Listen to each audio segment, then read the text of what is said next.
Pendant 5 minutes, ils ont encaissé trop d'occasions. Un corner de l'Inter, 2 corners de l'Inter, une touche, une action.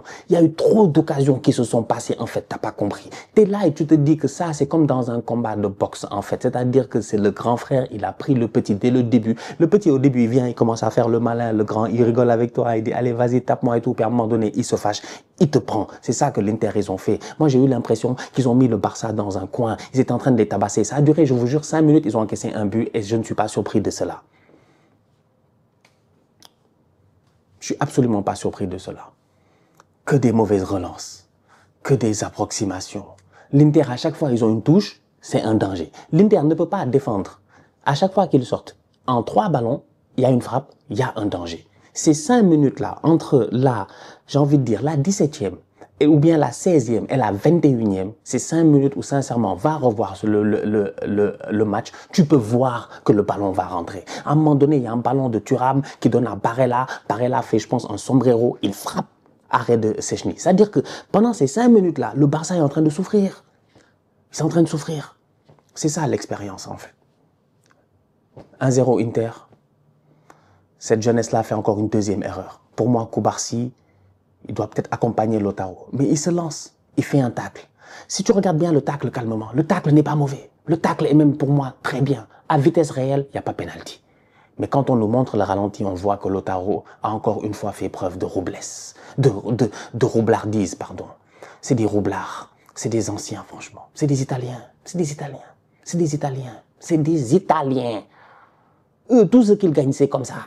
Euro 2021, Coupe du Monde 2006, eux, à chaque fois qu'ils gagnent, c'est comme ça. C'est des Italiens. C'est Lautaro, il est très intelligent. Cubarsí, il est dans la fougue de la jeunesse, il a 18 ans, il fait une saison incroyable, il fait une erreur. Il fait une erreur. Pour moi, il doit peut-être accompagner Lautaro. Peut-être qu'il doit laisser Lautaro frapper, essayer de le gêner au maximum pour donner le maximum de chance à Wojtek Szczęsny de faire un arrêt. Malheureusement, il fait un tacle. À prime abord, tu penses que le tacle est bon. À la VAR, au ralenti, le tacle, tu vois qu'il touche le pied de Lautaro. Lautaro joue intelligemment. Il vient pour protéger le ballon. Il sait ce qu'il fait. Il va chercher un penalty. Il a son penalty. 2-0 Inter. Au match aller, l'Inter avait mené 2-0, le Barça était revenu. Mais là, c'est différent. Le Barça n'est pas à domicile, le Barça est à l'extérieur. Vont-ils revenir 2-0 à Giuseppe Meazza? On ne sait pas, c'est la mi-temps. À ce moment-là, je me dis, ça va être très compliqué. Comment vont-ils faire pour revenir? Mais ce Barça-là, depuis le début de la saison, il n'arrête pas de nous montrer que franchement, ils sont très très bons. C'est une équipe qui est jeune, qui est insouciante, mais au-delà de cela, qui est très courageuse. Jouer pendant 120 minutes ce piège du hors-jeu-là face à l'Inter, malgré tous les dangers qu'il y avait, faut être fou ou très courageux. Revenir en deuxième mi-temps avec ces intentions-là, faut être fou ou très courageux. Ils sont revenus, ils n'ont rien changé dans leur plan de match. Ils ont poussé. C'est ce qu'ils ont fait face à l'Atlético. Ici, ils étaient menés, ils sont revenus au score, ils ont gagné plusieurs fois cette saison. On les a vus, cette équipe du Barça-là, de temps en temps, ne pas se gérer, mais être capable de se transcender. Début de deuxième mi-temps, Lamine Yamal reprend les hostilités. Tout comme en première mi-temps, c'est Yamal qui est en train de fatiguer les gars. D'ailleurs, Di Marco n'a pas fini le match. Évidemment, il est fatigué, il revient de blessure, je pense, et tout ça, c'est un tout petit peu compliqué. On l'a vu au match aller comme au match retour. Tu peux mettre son remplaçant, lui aussi, le boy brésilien là, il va se faire dribbler. Lamine Yamal, pour moi, il a fait une excellente rencontre aujourd'hui. C'est Lamine Yamal qui est dangereux. C'est Lamine Yamal qui tente pendant tout le match. C'est Lamine Yamal qui, à la fin de la rencontre, les joueurs de l'Inter, quand tout le monde est à terre, ils vont voir qui? Lamine Yamal. Eux tous, Thuram, machin, je sais pas qui, ils sont pleins, ils vont tous voir Yamal. Ils vont le féliciter parce que le boy est éliminé. Mais le boy, il a tout donné. Le boy, jusqu'à la dernière seconde, il a tout donné. Si ce n'était pas Yann Sommer. C'est Yann Sommer qui vient poser des problèmes. Début de deuxième mi-temps arrive et un tout nouveau match. Un tout nouveau match. Pendant la première mi-temps, tu vois un Barça qui se fait prendre un peu, j'ai envie de dire, à l'expérience. En début de deuxième mi-temps, tu vois un Barça qui franchement, me surprend et ça passe à travers Gérard Martin. Gérard Martin, on l'a vu ces derniers temps, il est nul. Il est nul, je l'ai dit la dernière fois, Gérard Martin, il est nul. Il n'est pas très fort, franchement. C'est pas un genre de boy là. C'est de boy là même. Tu regardes. Mais Martin nous a surpris. Il nous a tous surpris en fait. Martin, ce week-end, il est passeur décisif. Il est même homme du match, je pense. Là, il arrive aujourd'hui 2 passes décisives à Giuseppe Meazza. Tu vois, en première mi-temps, Martin balance des centres pour personne. Des centres en cloche pour des clochards pour personne, franchement. Plusieurs fois, il a balancé des centres et des centres. Martin, à chaque fois qu'il me fait un centre, je suis là assis, je me dis, lui, on dirait il fait au hasard. On dirait qu'il centre au hasard. Lui, le ballon vient, il ne sait pas quoi faire d'autre, il fait centre. Ce n'est pas le boy le plus technique. Il ne va pas poser le ballon, pousser, essayer d'aller chercher la ligne. Lui, dès que le ballon vient, soit il fait une passe en retrait, soit il fait un centre. Martin a un football très académique. Pour Martin, 1 plus 1 égale 2. Il n'essaie pas de chercher beaucoup plus loin. Il n'essaie pas de think outside of the box. Il reste dans le box. Donc, c'est le même Martin aujourd'hui qui est sur le côté. 2 passes décisives. Danger. Franchement, danger. En début de deuxième mi-temps, en même pas 15 minutes, le Barça peut mener 3-2. Si Eric Garcia a un peu plus de chance, s'il ne tombe pas sur le Yann Sommer, Yann Sommer, ce gardien suisse. La Suisse, normalement, ils sont neutres. Ils sont dans la paix, normalement, ils sont neutres. C'est ce qu'ils nous ont dit. Nous, depuis qu'on est petit, on nous dit que les Suisses, ils sont neutres, ils sont dans la paix. Mais là, Sommer, il n'était pas dans la paix. Il était vraiment en guerre contre les jeunes du Barça. Bravo au Barça, déjà, pour ce qu'ils ont fait cette saison. Alors, la saison, elle n'est pas finie, mais déjà, ils sont de retour. J'ai envie de dire bravo au Barça, que c'est cruel pour eux. J'ai envie de dire exploit. Alors, on pourrait se dire, ils sont chez eux, ils ont gagné. Exploit dans plusieurs sens, une victoire héroïque de l'Inter. Je vous avais dit que s'il y avait une seule équipe qui pouvait battre ce Barça, non pas par la supériorité, mais par la tactique, cette idée de savoir très vite contrer un jeu en transition et défendre comme des fous, ceux qui pouvaient être les seuls à battre le Barça cette année, selon moi, en Ligue des Champions, les éliminer, c'était l'Inter. Et franchement, c'était chaud. Ils ont eu chaud. Parce que ils te font une première mi-temps, pour moi, ils sont même meilleurs, tactiquement, mentalement, la première mi-temps qu'ils ont gérée, ils sont meilleurs que le Barça. La deuxième mi-temps, ils se font éteindre chez eux par un Barça qui leur en mettent 3, qui marquent à la fin du match, et là tu te dis, c'est mort pour eux. Et c'est même ce que je disais dans mes stories Instagram, parce que là, les gens, vous êtes beaucoup dans les stories Instagram, on réagit avec les images et tout, dans les stories et tout. Donc rejoignez-moi dans la description, parce qu'il y a beaucoup de choses à voir et à dire. Mais honnêtement, purée, j'ai vécu des émotions, alors que c'est même pas mes équipes. Le supporter du Barça, là, franchement, je peux comprendre même qu'il y en a, peut-être qu'ils ont pleuré à la fin. Parce que c'est cruel. Ce Barça doit et a de fortes chances normalement de soulever cette coupe. Et je vous ai dit, bien jouer au foot, c'est très difficile d'avoir le football avec toi. Quand je dis le football, c'est le beau football et la victoire finale avec toi. Ce qu'ils font le Barça, moi je peux que dire bravo. La saison, le foot offensif, ils participent à nous offrir des soirées de fou comme ça. On va tout détachement en mode supporter ou je sais pas quoi. Franchement, c'est énorme. La Yamal, la demi-aller-retour qu'il fait, même si la retour, il s'est bien fait cadenasser, mais il a sorti des exploits aussi. Et t'as Sommer, parce que sans le gardien suisse, t'es foutu. Ce gardien suisse qui aura des moments référence dans sa carrière. Ce match-là, et la séance de péno contre Mbappé, enfin contre la France, qui les élimine de l'Euro. Yann Sommer, je crois, il est incroyable sur le match. Et de toute manière, il te faut un grand gardien. Il te faut un grand gardien sur ce genre de match. Franchement, c'est fou de se dire que ce Barça-là ne participera pas à la finale de Ligue des Champions et qu'il y a une part de cruauté parce que ce qu'ils font te donne toujours une volonté de dire c'est mérité.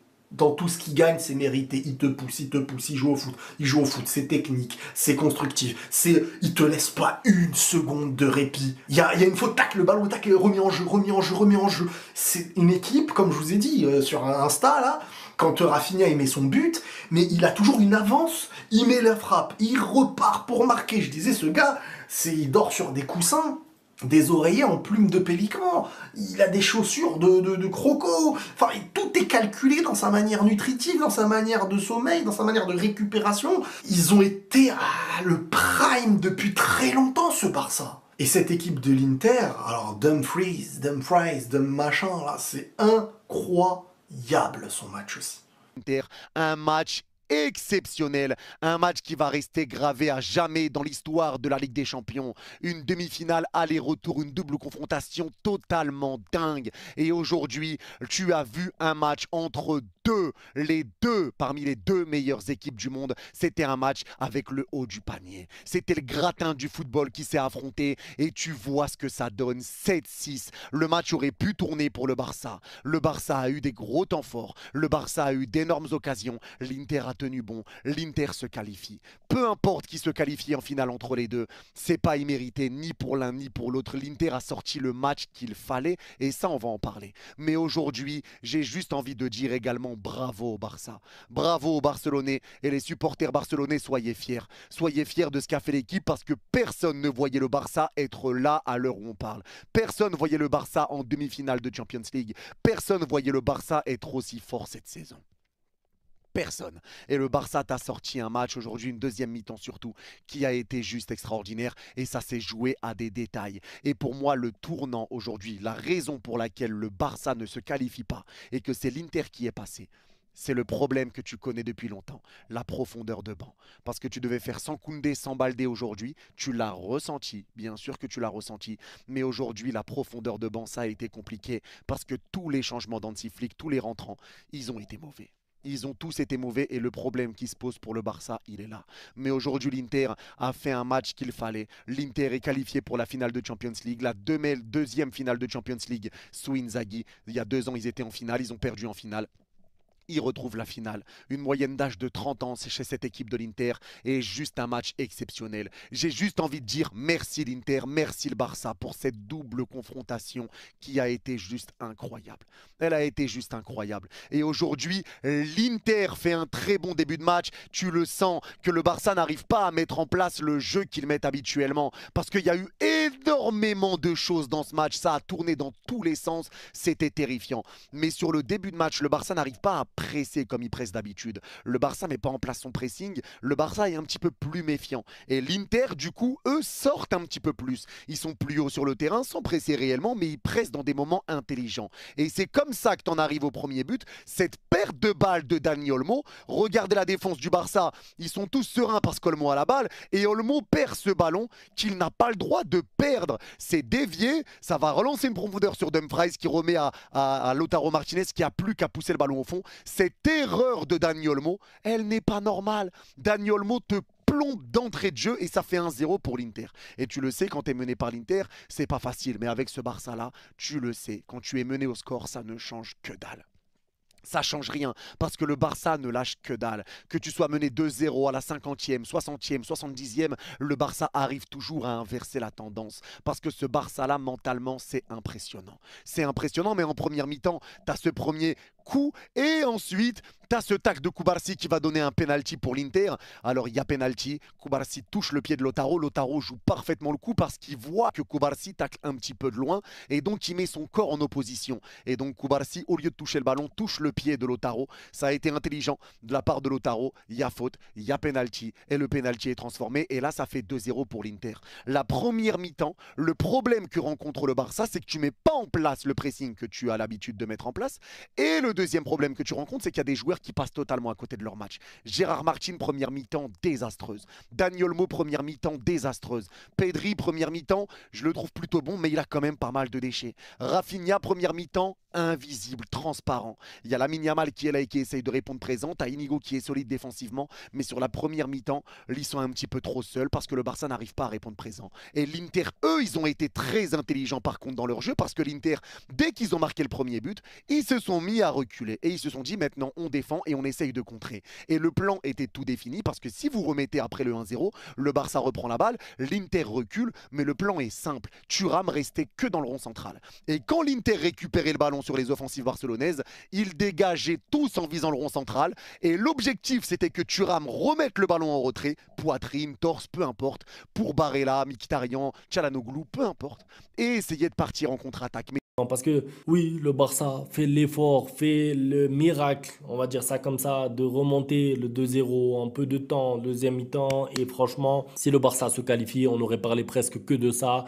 La réaction, pouvoir revenir comme ça alors que tu es mené 2-0, c'est fort, c'est beau. Et le problème, c'est qu'encore une fois, en fait, tu te mets des bâtons dans les roues tout seul parce que tu te fais mener 2-0, sauf que cette fois, tu es à l'extérieur. C'est un effort presque surhumain que tu dois faire. Et en fait, c'est pas que ça. Ça veut dire que tu mènes 3-2 et tu n'arrives pas à plier ce match. Pas dans le sens où je demande un 4e but, mais tu n'arrives pas à fermer ce match. Voilà, c'est ça le mot que je cherchais. J'en perds mes mots aujourd'hui, franchement, c'est dur. Tu n'arrives pas à fermer ce match. t'arrives pas à fermer ce match. Ça veut dire que tu mets le troisième but. Tu es meilleur que l'Inter Milan à ce moment-là et tu n'arrives pas à faire en sorte que le match se termine. Tu n'arrives pas à faire en sorte qu'il n'y ait plus d'espoir. Tu te prends un but d'un défenseur qui a 37 ans. Martin sur l'action, il doit faire mieux. Mais le positionnement des joueurs, c'est une catastrophe. Je vous invite à revoir parce que pour revenir sur Martin, Dumfries, le duel. Bon, Martin qui perd son duel. Mais j'ai pas envie d'en vouloir à Martin déjà parce qu'il fait un gros match, mais aussi et surtout parce que si vous regardez le positionnement du Barça à 3-2, c'est une faute professionnelle. Pour moi, c'est une faute professionnelle dans le sens où tu mènes justement d'un but, il reste 3 minutes. Je suis désolé, tu n'as rien à faire là-bas, là-haut. Rafinha, Lamine Yamal, tout le monde, en fait, tous les milieux de terrain, tout le monde était en haut. Je ne sais pas pourquoi, vous cherchez quoi, le 4-2, on n'a pas besoin. Et là, il y en a qui vont me dire, oui, mais c'est comme ça, c'est anti-flic. Un peu de bon sens, un peu de bon sens. Moi, je comprends la philosophie anti-flic, attaquer, tout, j'adore ça. Je suis fan du Barça. 3-2, 92e minute. Tu mets le bus pendant 3 minutes, je m'en fous, tu dégages, tu obtiens des fautes, tu mets des balles en corner, je sais pas, tu joues un peu comme eux. Regardez les 10 dernières minutes de l'Inter Milan. Regardez les 10 dernières minutes de l'Inter Milan. De la 110 à la 120, regardez les 10 dernières minutes. Il n'y a aucune chance pour le Barça. Ou alors il faut un miracle, il faut qu'il y ait une balle déviée de Lewandowski qui retombe. C'était presque impossible de marquer pendant les 10 dernières minutes. J'aurais aimé voir ça du Barça au moins dans l'intention pendant 3 minutes. Si jamais le Barça met le bloc bas, si jamais le Barça défend dans sa surface de la 92 à la 95, mais qu'ils prennent une tête, tu peux rien faire, tu peux que applaudir et tu dis bravo l'Inter Milan, vous êtes revenu à 3-3. Mais là, prendre un but comme ça, j'ai presque envie de dire sur transition rapide, façon de parler, c'est une faute professionnelle. Je suis désolé parce que tu mènes, c'est fini, t'es en finale, t'es à 2 minutes de la finale, t'es à rien du tout, t'es à 2 conservations de ballon. C'est fini, l'arbitre ici. Merci, exploit, Inzaghi, merci, bravo. Et là, non. Pourquoi? Parce que tu as des prétentions, tu veux jouer haut, tu veux presser, tu veux embêter, mais c'est pas le moment. C'est pas le moment. Alors, on va pas s'attarder sur ça parce que le match a été tellement long, il s'est passé tellement de choses. J'ai pas aimé la rentrée de Araujo, je suis désolé. Il y en a qui vont me dire je fais exprès, je tombe sur lui parce que l'année dernière contre le PSG, eh ben justement, l'année dernière contre le PSG, il prend un carton rouge. Aujourd'hui, il est coupable directement sur le 4e but. Je suis désolé. Il se fait manger, avaler, écraser, piétiner. Thuram qui vient de courir partout pendant 100 minutes. Ça veut dire que Araujo rentre en cours de match. Comment tu peux faire manger physiquement? En plus, Araujo, tu connais normalement toi ça. Ça veut dire que si Vinicius te passe, tu fais faute. Pourquoi si Thuram te passe, tu fais pas faute? Pourquoi tu le laisses aller dans la surface? Ensuite, ils font des passes tranquilles. Il y a de la passivité dans la défense. Mais Araujo, moi, l'erreur que tu as fait contre le PSG, je l'ai pas oublié. Le carton rouge qui coûte un quart de finale. Et le Barça devait aller en demi l'année dernière, jouer une demi-finale contre Dortmund. Cette année, tu dois aller en finale. Ça se joue sur des détails. Et c'est pas que lui le coupable, mais c'est grave à ce niveau-là. Surtout que lui, il rentre en cours de match. Il a vu comment le match se passe. Il a des... C'est Acerbi. C'est des mecs qui sont revenus de... Acerbi, il devait pas... Mais Acerbi a failli mourir ici il n'y a pas longtemps. Il était malade. Mais je me rappelle, j'en ai parlé à Acerbi. Acerbi, c'est pas un gars qui a vaincu le cancer, qui est revenu. Acerbi, c'est des revenants. C'est des revenants. C'est des chefs de gang. Des boys plus tatoués que le MS-13. Non, mais tu rigoles, toi. C'est Acerbi Acerbi qui quitte la défense, qui va en attaque, qui prend le dessus sur un joueur que personnellement, moi, aujourd'hui, je lui en veux. Sa rentrée, à mon humble avis, n'est pas bonne. C'est Ronald Araujo. Mais quel tocard. Mais Araujo, franchement, Araujo. Moi, si Saliba me fait ça, je me fâche. Araujo doit protéger le ballon. Il ne doit pas laisser Acerbi marquer. C'est dommage. C'est pas géré. Grosse erreur de Araujo, Acerbi en a profité. Waouh. Le football, qu'est-ce que ça fait mal. Qu'est-ce que ça fait mal, putain. Je sais pas si c'était une bonne idée de toute façon de faire ce débrief, mais je suis obligé parce que il y a beaucoup qui l'attendent malgré tout. Je suis détruit, je suis abattu, mais je suis fier de cette équipe, malgré tout. Je suis fier de cette équipe. J'aurais aimé ne pas venir ici vous faire le discours la défaite encourageante. Vous savez, ce qui a été le cas du Barça pendant près de 10 ans maintenant. Défaite encourageante, défaite encourageante, défaite encourageante, on est fatigué. On est fatigué. Moi, je suis fatigué, j'en ai ma claque. J'en ai ma claque de souffrir avec ce sport. J'en ai ma claque. Mais là, je vous parle un peu sous le coup de l'émotion parce que ça veut pas dire que je remette tout en question, que je mette toute la saison sous le tapis et que ça y est, c'est fini, c'est la catastrophe. Non, là, je suis détruit parce que sur le moment présent, je suis détruit à cause du scénario du match. T'étais à 2 minutes de Munich. T'étais à 2 minutes d'une finale de Ligue des Champions. Et Araujo te l'a enlevé. Gérard Martin te l'a enlevé. Moi, je pense qu'il y a faute. Mais là, évidemment, même si tu parles d'arbitrage, les propres supporters du Barça vont venir te dire ici, oui, non, c'est nous, on n'a pas marqué en deuxième période, fallait ou dégager le ballon. Il y a faute, il y a faute. Il y a faute. Il y a faute, il le balaie. J'ai revu l'action parce que là, la réalisation, comme par magie, ils n'ont pas montré de ralenti. Il y a faute, il le balaie. Il balaie Gérard Martin et puis il va jouer le ballon. Il y a faute. Il y a faute. Il y a faute. Il y a faute. Parce que là, les gens qui sont en train de dire oui, c'est le Barça qui aurait dû faire mieux, c'est toujours la même chose. C'est toujours la même chose. Mais quand c'est le Barça, c'est le cas contraire. Encore aujourd'hui, on fête les anniversaires des vols. Ce soir, il y a faute sur Gérard Martin. Je suis désolé, il y a faute. Il y a faute, il faut dire les choses. Ça a une incidence énorme sur la fin de match. Parce que tu siffles faute, l'Inter, sur la même action, il ne marque pas. Et il y a la VAR, tu peux revoir l'action. S'il joue le ballon en même temps qu'il prend le ballon, d'accord, il ne joue pas le ballon, il joue le pied de Gérard Martin, il le fait tomber avant de prendre le ballon, il y a faute. Il y a faute. Parce que là, les personnes qui vont venir te dire, oui, c'est le Barça, nos propres supporters, hein, c'est le Barça qui aurait dû faire X, Y, les gars, le Barça se déplace avec aucun latéral titulaire, Koundé absent, Baldé absent, t'as aucun joueur, Lewandowski qui revient de blessure, avec autant de handicap, en sachant que le Barça joue avec un style comme ça, avec des latéraux aussi importants, vous allez vraiment être exigeant avec cette équipe-là, malgré le scénario de ce soir, malgré cette action litigieuse. Arrêtez, arrêtez. Faut savoir applaudir ce qu'ils ont réalisé.